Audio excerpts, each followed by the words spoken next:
are these people? Anyway, on to our next story. Look, pay attention here. Everything in the world happening right now. Head on a swivel, ladies and gentlemen. Okay? A lot of stuff happening. You got to pay attention. Right? Okay? So, while everything's happening over there, the Pentagon is having more techno-fantasies. Okay? The quest for decisive U.S. military superiority over Beijing, China. But, right, this is part of this too, yes. And the ability to win a war against a nuclear-armed power is considered a fool's errand, writes William D. Hartung, but it isn't. I know Hartung's got a little bit of weirdness occasionally, and Tom Dispatch and whatnot might be a little too close to stuff, but I brought part of this article, full article, in the description below if you want to read it.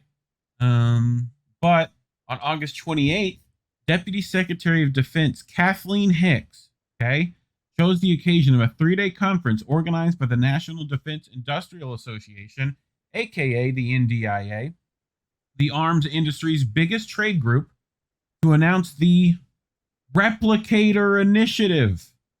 Shout out to those replicators. These guys, people know them. Pretty tough.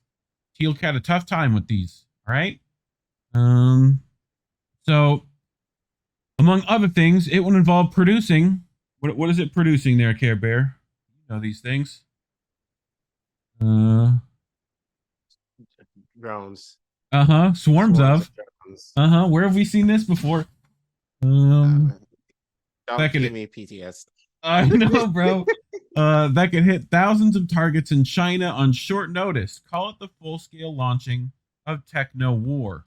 Her speech to the assembled arms makers was yet another sign that the military-industrial complex President Dwight D. Eisenhower warned us about more than 60 years ago is still alive, all too well, and taking a new turn. Call it the military-industrial complex for the digital age. Hicks described the goal of the REPLICATOR Initiative this way. This is the goal. To stay ahead of China, we're going to create a new, state-of-the-art, leveraging attritable, autonomous systems in all domains which are less expensive, but fewer people at risk and can be changed, upgraded, or improved with substantially shorter lead times. We'll continue the PLA's, People's Liberation Army, with mass of our own, but ours will be harder to plan for, harder to hit, and harder to beat. Keep in mind, AI nuclear systems are a thing. Don't want to scare people too bad. Well, we talked about that. You talked about that before. Yes, we have. And AI defense systems of which do you remember, Collin? I don't know if you're old enough. I'm not old enough, but I'm a crazy person and know things. You remember the Star Wars program? The what? Star Wars program, Reagan. Like actual Star Wars, like Darth Vader Star Wars. That's what he named it after. So I don't think he named it after that. I think it was kind of around the same time. But it's essentially a laser defense system against Russian nuclear armaments in the space. For like the intercontinental ballistics, right? So essentially the issue with that is that it would end mutually assured destruction. Right? So because we can defend ourselves. Does that make sense? So, like, what reason would Russia have to not send them before we get it up? Like, you see how this works? Yeah. Like, it's essentially if Russia or China or any of these nuclear powers might have nuclear defense AI capabilities, right? And AI-driven nuclear arms, that means our defense systems can't stop. It's an arms race. We are in another Cold War arms race. Please keep that in mind when we're spending millions of dollars on proxy wars, just like we were in the Cold War. Right. Those are trials. Right? So... Israel. Yes. Yes. Iron Domes. Right now. And whatnot. Right.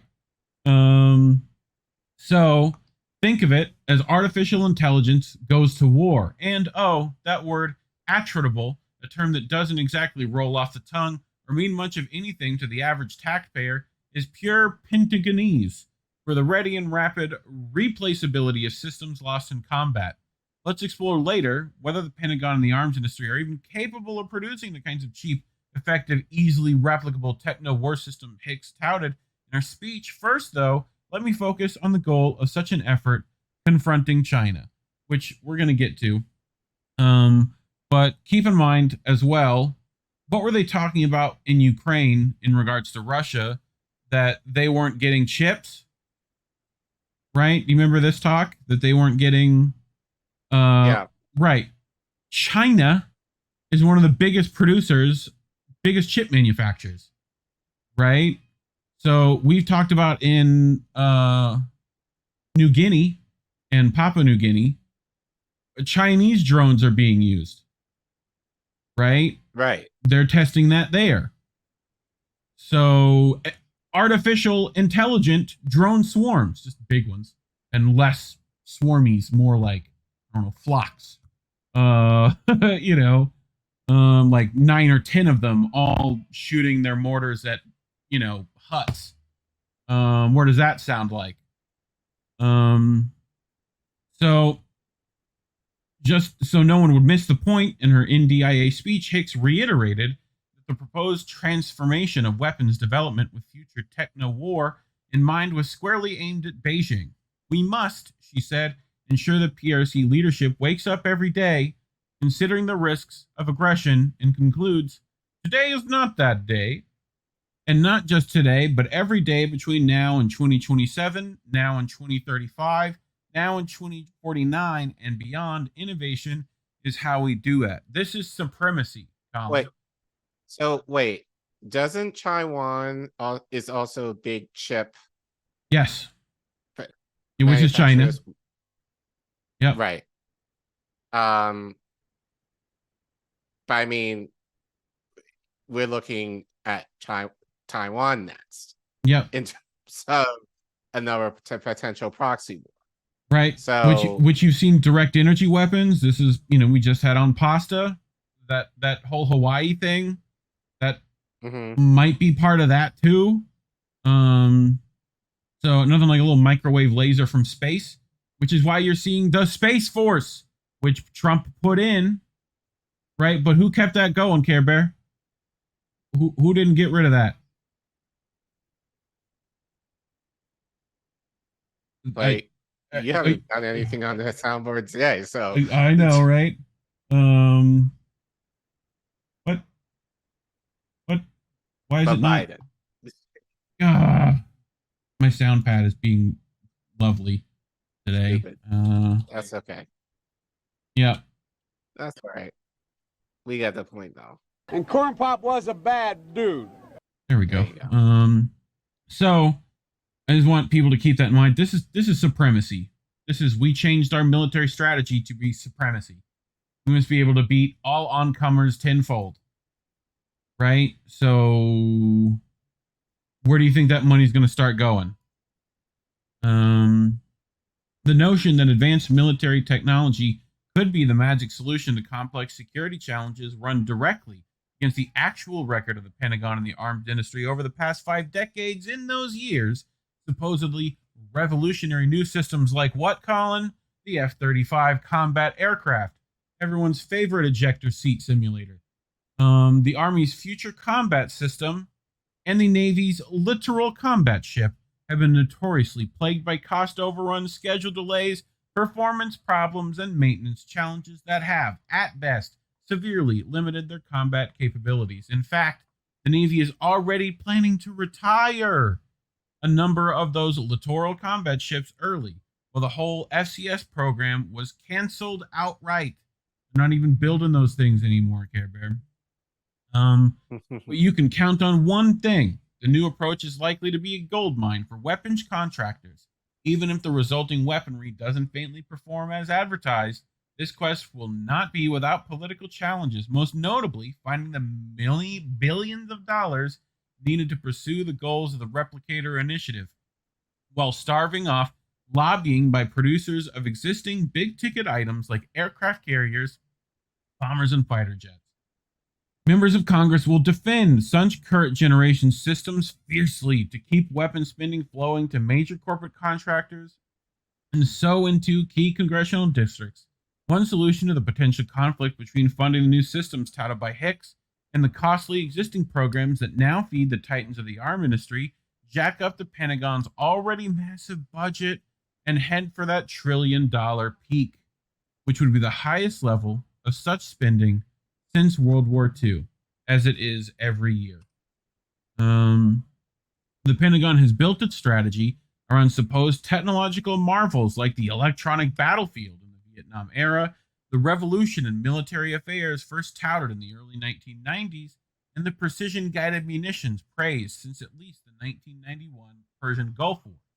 It matters little that such wonder weapons have never performed as advertised. For example, the detailed Government Accountability Office report on the bombing campaign in the Gulf War found that the claim by DoD and contractors of a one-target, one-bomb capability for laser-guided munitions was not demonstrated in the air campaign, where on average 11 tons of guided and 44 tons of unguided munitions were delivered on each successfully destroyed target. When such advanced weapon systems can be made to work at enormous cost in time and money, they almost invariably prove of limited value, even against relatively poorly armed adversaries, as in Iraq and Afghanistan in this century. China, a great powerful rival with modern industrial base and a growing arsenal of sophisticated weaponry, is another matter. The quest for decisive military superiority over Beijing and the ability to win a war against a nuclear-armed power should be, but isn't, considered a fool's errand, more likely to spur a war than deter it, with potentially disastrous consequences for all concerned. Perhaps most dangerous of all, a drive for the full-scale production of AI-based weaponry will only increase the likelihood that future wars could be fought all too disastrously without human intervention. It'll just be, robots deciding, Collin. Yeah. So I mean, you've talked about this at length. That's where we're heading, especially with AI. Sarah Connor would like a word, is all I'm saying. John Connor too. I say we reprogram Arnie and hope. As Michael Clare pointed out in a report for the Arms Control Association, which we've covered some of that too, relying on such systems will also magnify the chances of technical failures, as well as misguided AI, aka Terminators wanting to kill us, targeting decisions that could spur unintended slaughter and decision-making without human intervention. Again, see Terminators. The potentially disastrous malfunction of such autonomous systems might, in turn, only increase the possibility of nuclear conflict. It will still be possible to rein in the Pentagon's techno-enthusiasm by slowing the development of the kinds of systems highlighted in Hicks' speech, while creating international rules of the road regarding their future development and deployment. But the time to start pushing back against yet another misguided techno-revolution is now. It might even be too late for that. So, I feel you. Before automated warfare increases the risk of a global catastrophe, emphasizing new weaponry over creative diplomacy and smart political decisions. God, we're never going to get that, Collin. That's never going to happen. Is a recipe for disaster in the decades to come. There has to be a better way. So, anything to say?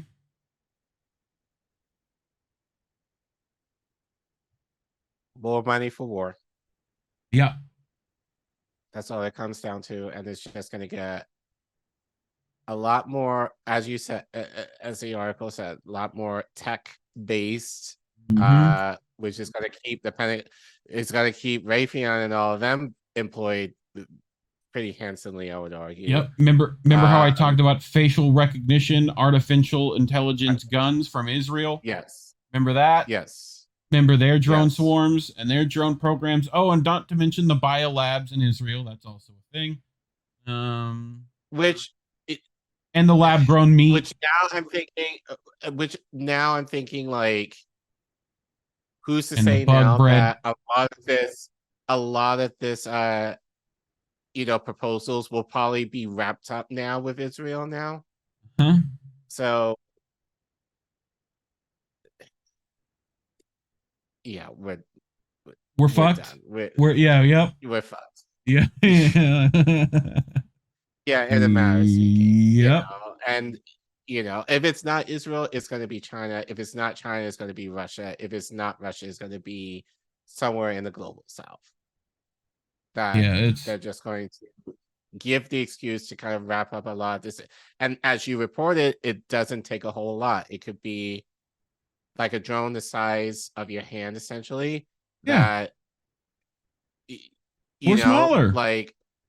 Or smaller, and Jesus Christ, but like just the implications, it's like they don't need to do like a raid like what they're talking about in Israel. No. Like now just blow up everything. Yeah. No, they drop a box of bees. People. Like that know that you like, like Coca-Cola. Like, and that's it. That's all they need. The Pepsi wars will be upon us. Like, you think I'm joking, but like bro, they have all your data. They link it to your face. If a thing can figure out which face you have, like, you could be targeted for things you say online. You could be targeted for things that you've done in the past. You could be targeted for the way you look, the color of your skin, the way you hold yourself. Any and above. Like, and that's just one instance of this technology, let alone the far more damning, like, implications of this, which are like literal world-ending scenarios. So, 2 pounds in the chat. I think Iran is the next step to World War III. It might just be Israel itself. Is this our first international? Possibly. International, possibly. We gotta. Maybe. No, I think we've get those pounds converted. Pounds before. Yeah. That's like $5. Yeah, something like that. $3. Yeah, I forget it went down. Normally I would just like double it and that would be enough, Yeah. Yeah. Mastermind in the chat, Reef is wearing a tinfoil yarmulke. I mean, I might be. It's how you keep those, brain chips out, bro. Don't worry about it. So I don't know.